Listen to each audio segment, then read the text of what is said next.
So let's start with ALNM. For example, where to build or allocate distribution centers, where to build the warehouses. Saying warehouses, I mean some smaller warehouses where you deliver the goods from the distribution centers. Again, it depends on the supply chain. Where to build new factories or new plants. How to organize the transportation between them. What should be the inventory we really need? What should be the reordering policies? How to connect the inventory with the real dynamics, because those classic approaches which I mentioned at the very beginning and the formulas used, they always operate with the averages, like the average inventory, average demand, but it doesn't always work because the demand may be changing, it may have some seasonality, it may just,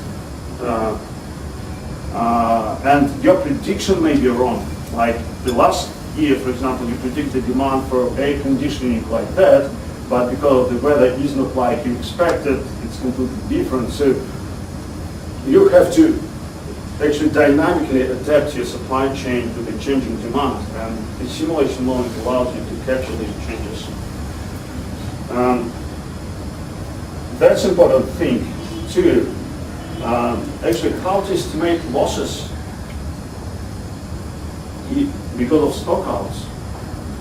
Yeah, let's say that our service level, service level means how many orders we served and how many we didn't. So let's say our service level is 90%, but how much losses we got because of those 90%? Was it like 1 million, 10 millions, million, whatever? Maybe those 5%, 10%, 5, 7% of 5% of the service level cost us too much or too low. What? So, and the simulation models, when they model the demand, in particular, they are saying, in the simulation model, you will say, okay, the guy goes to the retail store to buy refrigerator. And if this refrigerator is not at this retail store at that time, most probably he will go to another store and buy another refrigerator from another company. So, actually what you want to understand too, what are your losses because of those stockouts? And that's what you can do with the simulation models. Because of you can model the demand.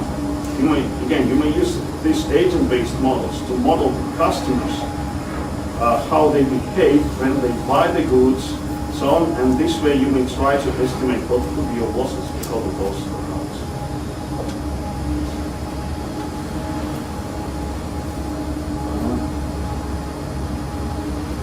Another popular application.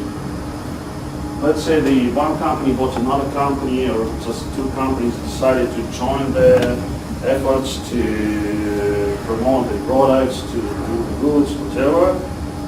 How to merge those supply chains? What to do to make them work efficiently, and how to do this integration process. That's what you can do with the simulation models. Try to do various scenarios, and that's what is very difficult to do with any other approaches.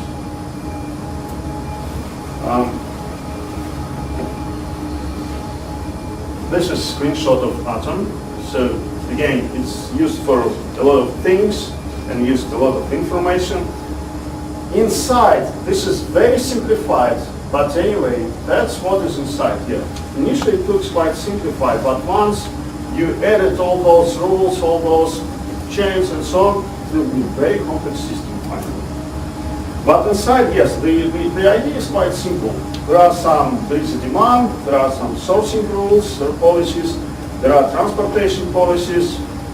What is important too, you may connect the supply chain with the production or manufacturing model to see how, to estimate how the production will influence the supply chain. Also, there are some external into your supply chain system. So the system uses the real JS information, real maps. So you may put, also the system calculated all the routes from the internet. So you may just say, okay, this is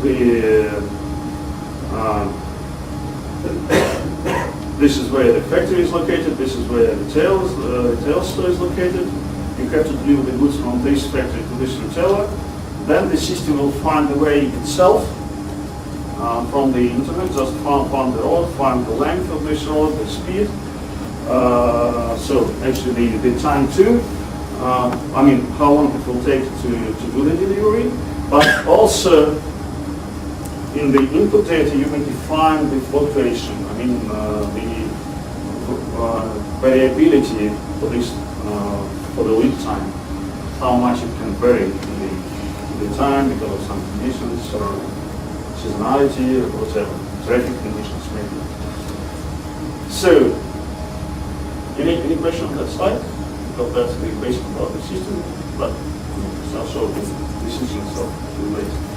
So, general inputs and outputs. Again, so it may take into account, it may model any type of distribution centers, warehouses, factories, any type of goods. It can be liquid, it can be oil, it can be, well, like things, units, pellets, doesn't matter. So any kind of restrictions, some, well, business hours, let's say that this warehouse may accept the goods only during those hours. It can be some border-specific things, not like that differently, but something others. For example, again, that's in Russia you may spend several hours just waiting to cross the border, and it depends a lot on the time of the year. In the US, for example, you may also spend a lot of time waiting for the border with Mexico. Again, it depends on some other conditions, but anyway, so all those things can be taken into account.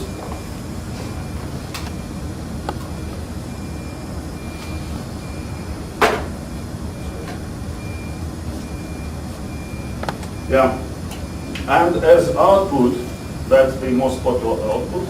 You will get like cost analysis, like timings analysis. Timings means how much time it takes to deliver the goods from that point to that point, what's the average storing time, well, and so on. All the timings which are in the system. Inventory analysis, risk assessment, well, and actually some other things which can be taken from model. Yeah, I'm now talking a bit faster again, just because I want to show you everything that I have today, but just realize that time is going so fast. Yeah. And, well, LNM, how it works. So there are some parameters which you may define in the system. This set is not limited. Actually, it varies depending on the problem, on the supply chain. Also the restrictions, it can be anything. It can be integrated with ERP system if it makes sense. Again, because for these supply chain problems, we found out that it does not always make sense because of the data for supply chain, that's for modern supply chain, simulation supply chain. Yes, they take it initially from the ERP system, then process this somehow, and then this processed information already used as an input, and they don't want to connect the system to ERP because, like customers said, okay, if they change something in ERP, just everything will be crashed. We don't want this. We wanted to have like a separate system, completely autonomous, which we could use without any ERP. And if you want, or if we need that usage, you may just change the micro data ourselves. That's why very often we use just Excel, not the data, not the database, as a historical data. Yeah, what is inside? Again, feel free to ask me more details about that, because that's a very general slide just to explain what is inside. And that's how it works. So there is a simulation model which allows you again to play this, how your system works, how the supply chain works. Also allows you to do some what-if experiments to see how the system reacts on some changes you introduce. Then there is optimizer. This optimizer uses some algorithms to trying to find the optimal solution. Again, for those who are familiar with the simulation modeling, they know that well, this is quite complex thing, and for those who are not familiar, I'll explain. So the optimization of simulation model inside includes various parameters. That can be like discrete, 1, 2, 3, 4, 5. It can be just continuous, I mean 1.1, 1.5, so on. Or it can be just enumerated, like blue, yellow, green, and so on. And optimizator and optimization algorithm, they have to deal with the system. They have to find how to change all those parameters, which are very different, trying to find the optimal solution. That's why optimization is not always an easy thing in and the optimizer is integrated in AnyLogic? Yes. And can I define own algorithms, or must I take given algorithms? Yes. I can implement own? Yeah. Okay. Yeah, you can implement your own algorithms, and that's actually what we did with the pattern. We also, well, we have built an optimizer that's OptQuest, produced by Optech company, which is a US-based company.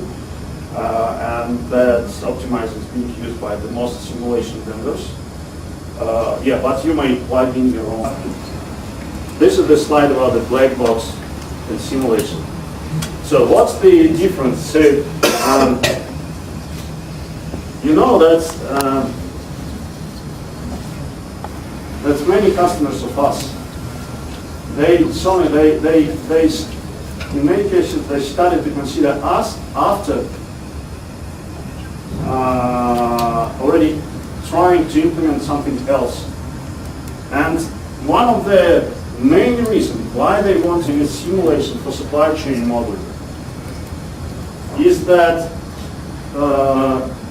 is this black box approach used by these leading ERP systems.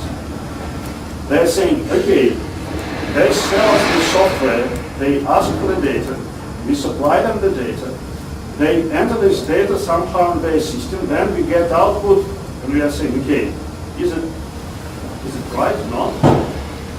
So my expectations were very different, but why you get this output not what I expected as an expert in this area?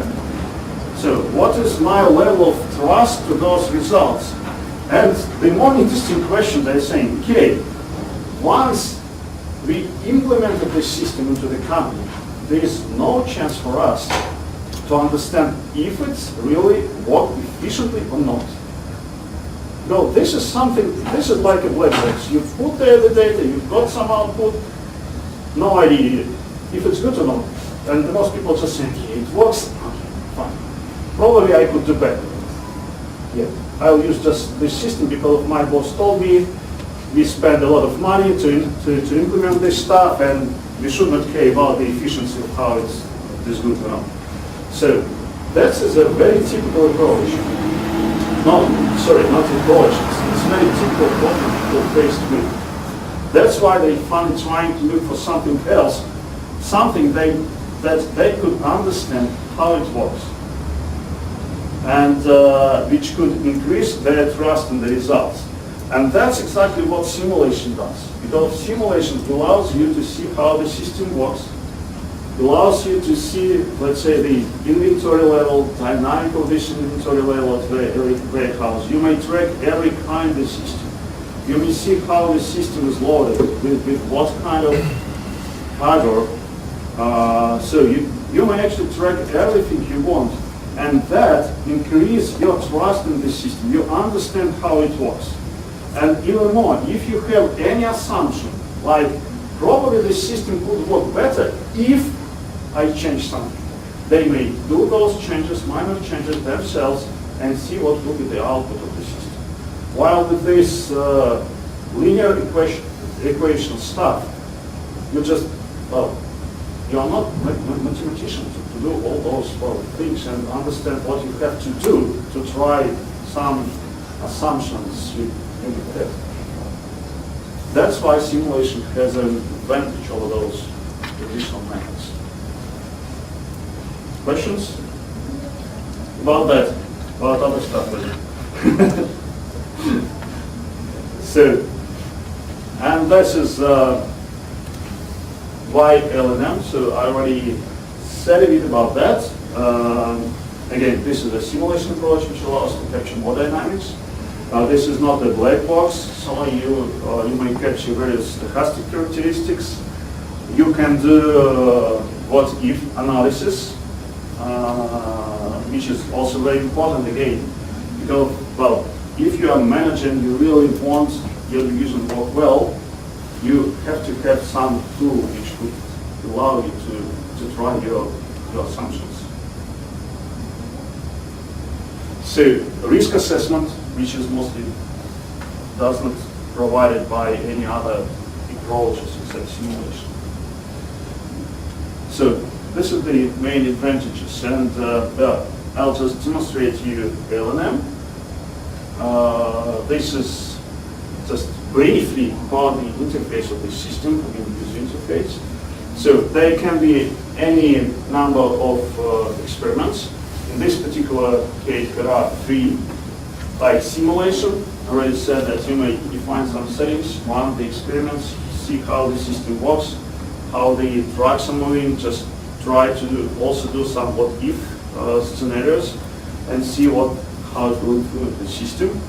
Then there is optimization and comparison. Comparison, in this particular case, mostly used as a part of the optimization, because during the optimization you will get many results. If you want to compare only some of them, let's say to find the answer to a question like why this scenario is better than one you thought about, you may use this comparison experiment just to compare these scenarios which were used during